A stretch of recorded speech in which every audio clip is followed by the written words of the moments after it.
The Sony HT-A9 might be one of the most revolutionary soundbar home theater systems released to date. I've received more requests to review the Sony HT-A9 system than any other soundbar system out there. Hey guys, Jonah Mathis here. When I first heard about this system, I thought it was very strange to see a 4.0.4 channel system with no center channel. I simply just thought it wouldn't work, but boy was I wrong.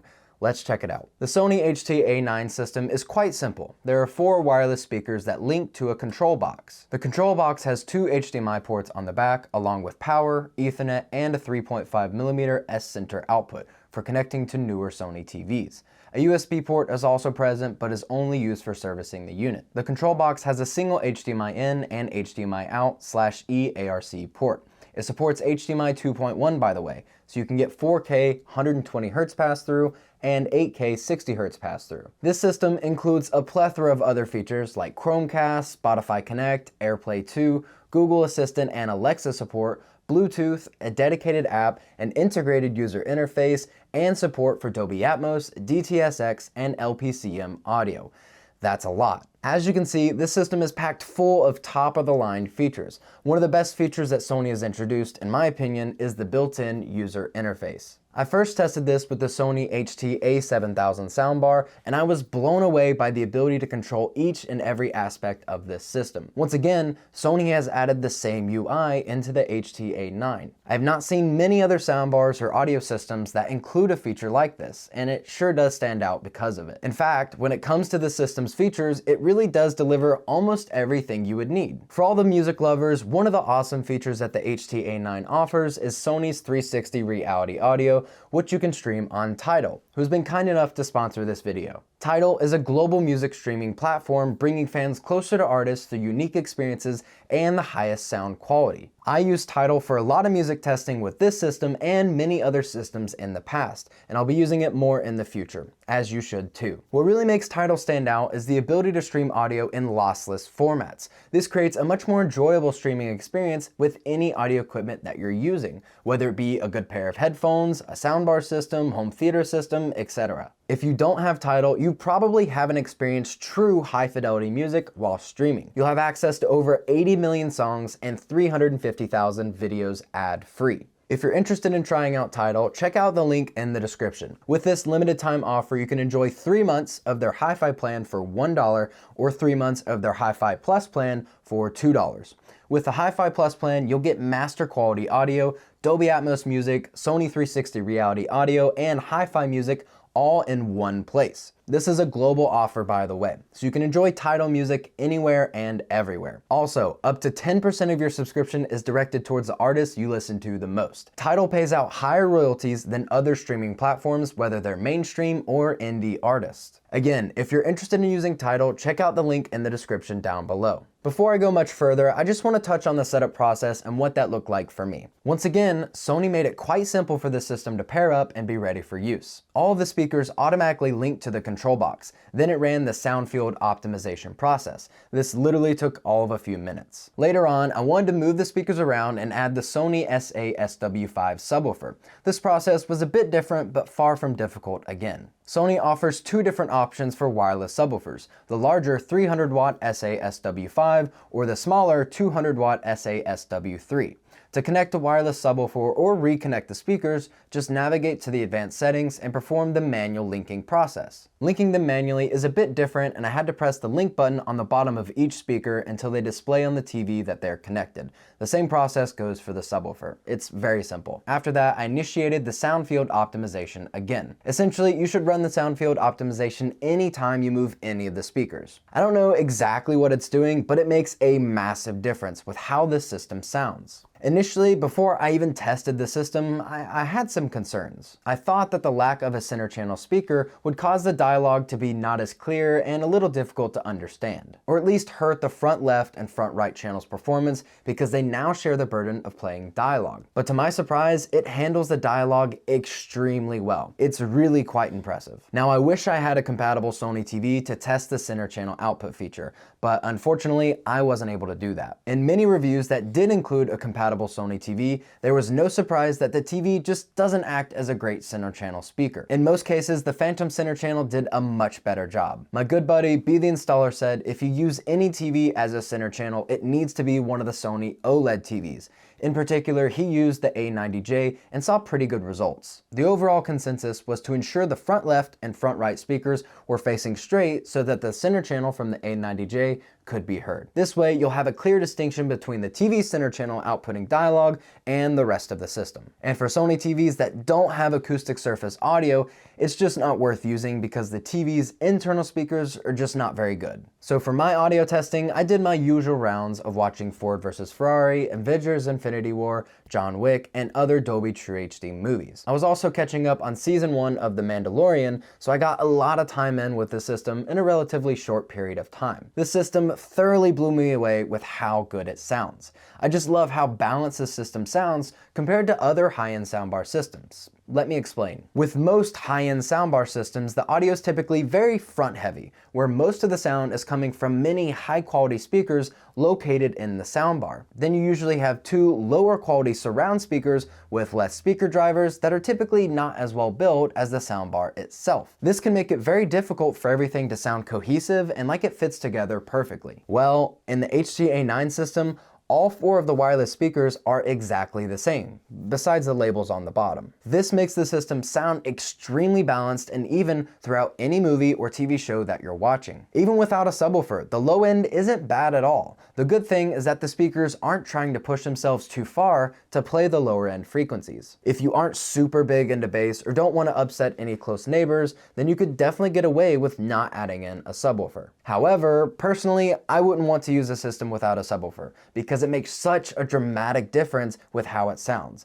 But I'll get into that here shortly. The 3D audio bubble that this system produces is top notch, and honestly, may be the best that I've ever heard from any soundbar system. There's literally not a single break in the audio when sounds are transitioning horizontally or vertically throughout my entire living room, which is extremely impressive because the shape of my room. It's fully open on the right side, but being able to specifically adjust the position of the surround right speaker, it makes the openness of the room barely noticeable, just barely. The high channels perform better than anything I've experienced to date in my own home. This is probably due to most of the soundbar manufacturers not using surround speakers with high channel speakers, but regardless, it was still very shocking. When I was doing my different audio tests, I was really struggling to find anything negative with how the system sounded.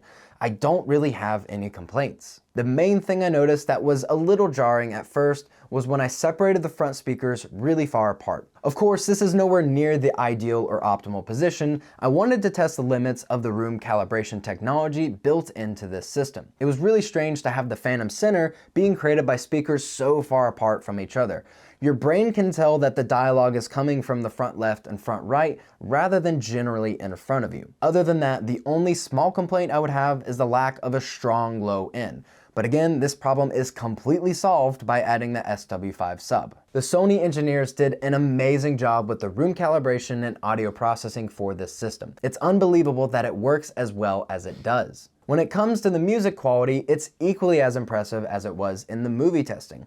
What was most surprising is that it plays music better than a majority of the higher end soundbars out there. I'd even argue it's a close contender to the Sonos Arc system in my opinion. What I believe made one of the bigger differences with this system is Sony's 360 reality audio. Normally, when you listen to music on a variety of streaming platforms, you're listening in stereo, where it's just a left and a right channel of audio. Most soundbars and audio systems will upmix the audio in some way to get the music to play from all the speakers in a system. Unfortunately, most of the time they don't do a very good job with this. Sony has their own solution for this though.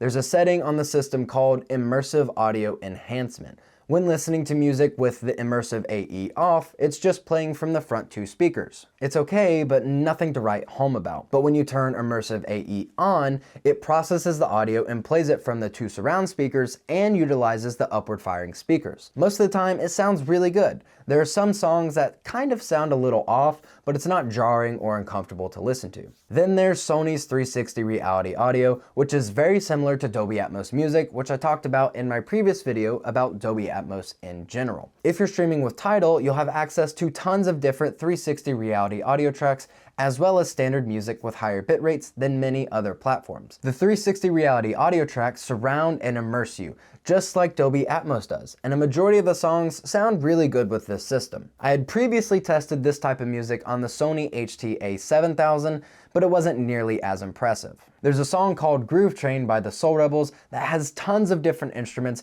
playing from all the different speakers, and it was just really cool to experience. Another awesome feature that Sony has integrated is that no matter what method you use to stream music, the music info will be displayed on screen. You can use AirPlay, Chromecast, Spotify Connect, etc. It doesn't matter which method you use. After listening to music with the HT-A9, it's going to be hard to listen to music with some other sound systems. Again, I was thoroughly impressed. This system was no surprise at all after testing the Sony HT-A7000.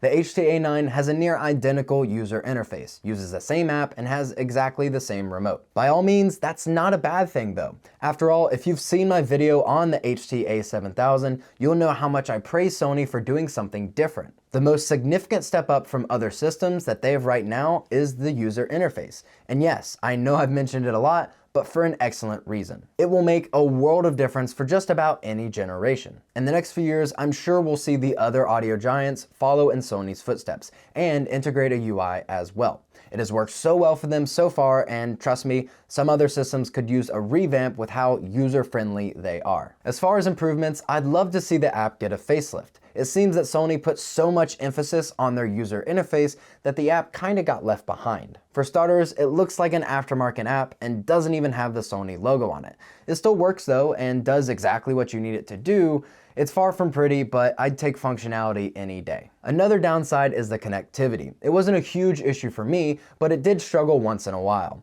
If anything was blocking or too close to one of the speakers, then the whole system just didn't work properly. In my case, I had the rear right speaker beside the couch along with a lamp. If they got too close to one another, the signal would drop out on that particular speaker. Once I adjusted the speaker and lamp a bit, moving them a little further apart, everything was perfectly fine. I also tested the system with the control box on top of the entertainment center as well as inside of it. There was no real difference in connectivity, but in general, it's best to maintain like a visual line of sight between the control box and the speakers. If you can, the best option will most likely be to mount the speakers, and this should solve any issues you might have. A quick recommendation though, if you do mount these speakers, choose a mount where you can adjust the rotation and the tilt of the speakers. Not only is this going to be a more practical option that you can adjust them whenever, but it will hold up significantly better than just putting a single screw into the wall. Honestly, you'd be lucky to get your hands on the HT-A9 because they're so high in demand, and due to the shortage of semiconductors, the availability is very sparse. Of course, you also have to consider the price.